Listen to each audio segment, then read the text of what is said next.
Pernahkah Anda juga berpikir, kenapa ya Tuhan kasih aku pencobaan seperti ini? Mungkin ada Anda yang ditimpa musibah, mengalami kehilangan orang tercinta. Mungkin Anda mengalami penderitaan yang luar biasa dalam hidupmu. Pencobaan yang kayaknya nggak ada akhirnya. Dengar baik, jangan tertuduh. Iblis selalu pakai momen-momen ini untuk menuduh kita. Bilang kita dosa lah, ini upah lah, dan lain sebagainya. Dengar baik, jangan merasa tertuduh dan jangan bereaksi negatif.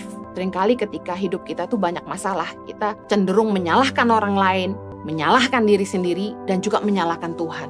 Banyak hal dalam hidup ini yang berada di luar kendali kita sebagai manusia dan menjadi misteri bagi Sang Pencipta. Yakobus 1:13 berkata, apabila seorang dicobai, janganlah ia berkata, pencobaan ini datang dari Allah. Sebab Allah tidak dapat dicobai oleh yang jahat dan ia sendiri tidak mencobai siapapun. Kalau kita ngalamin musibah, jangan cepat-cepat bilang, Tuhan, kenapa Engkau izinkan ini terjadi? Karena Tuhan gak pernah mencobai kita. Pencobaan itu datang dari iblis. Masalah dalam hidup kita terjadi karena 3 hal. Yang pertama, cobaan dari si jahat. Yang kedua, karena kesalahan kita sendiri. Yang ketiga, ujian dari Tuhan. Nah, kalau itu ujian dari Tuhan, ingat ada kekuatan dari Tuhan dan kasih setia Tuhan menyertai kita, dia akan menyediakan jalan keluar. Ketika kita ditimpa musibah, mari ambil hikmahnya. Saya ingin kasih contoh. Ada hikmah di tengah-tengah musibah. Contohnya, di masa pandemi. Kalau kita mau lihat ini sebagai musibah, adalah seperti yang kami alamin gini. Saya dan suami itu hidup dari undangan khotbah keliling. Dari undangan khotbah keliling ini juga, kami berjualan merchandise Tangan Pengharapan, bersaksi tentang pelayanan Tangan Pengharapan, untuk bisa terus mendapat support dari orang-orang baik, orang-orang percaya, dimanapun berada, untuk mendukung pelayanan Yayasan Tangan Pengharapan. Ketika pandemi terjadi, pelayanan kami terhenti. Tidak ada satu gereja pun yang menyampaikan kabar, maaf Bu Heni, Pak Jojo, kami batalkan undangannya. Nggak ada. Semua silent, karena mungkin masing-masing juga panik. Kami mengerti. Tapi kami kehilangan income. Demikian juga Tangan Pengharapan. Berapa bulan itu nggak ada penjualan merchandise sama sekali. Kami stres luar biasa. Tapi lihat,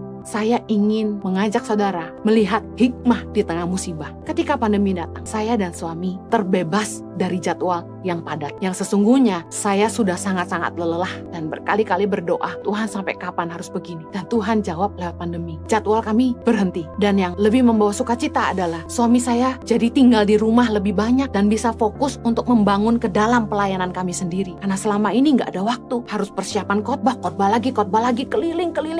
Staf jarang disentuh. Kami sendiri tidak bisa punya waktu untuk mementor anak sendiri dan staf sendiri. Akhirnya karena pandemi kami nggak bisa kemana-mana. Mesbah keluarga kami dipulihkan. Sejak pandemi sampai hari ini setiap malam kami berdoa bersama anak-anak kami di rumah. Kemudian akhirnya kami dipaksa merintis gereja online sendiri. Gereja Impact Community Indonesia yang Tuhan izinkan berdiri di bawah denominasi JKI. Kami sekarang bisa melayani dengan lebih luas dan tidak terbatas lewat pelayanan YouTube. Karena menyentuh, melampaui tembok gereja dan tembok negara dan kota. Di waktu yang sama saya bicara di sini, saya bisa bicara kepada seluruh orang Indonesia yang ada di seluruh dunia. Ternyata Tuhan pakai cara ini untuk membuka kesempatan untuk pelayanan yang lebih efektif bagi kami. Sebenarnya, waktu saya cedera di bagian tulang belakang saya karena sering mengangkat beban yang berat dan sering perjalanan jauh ke pedalaman, berkali-kali saya sakit pinggang dan di terapi, dokter sudah kasih warning, kamu tidak boleh ngangkat barang lebih dari 10 kilo. Tapi karena saya harus jualan keliling, mustahil.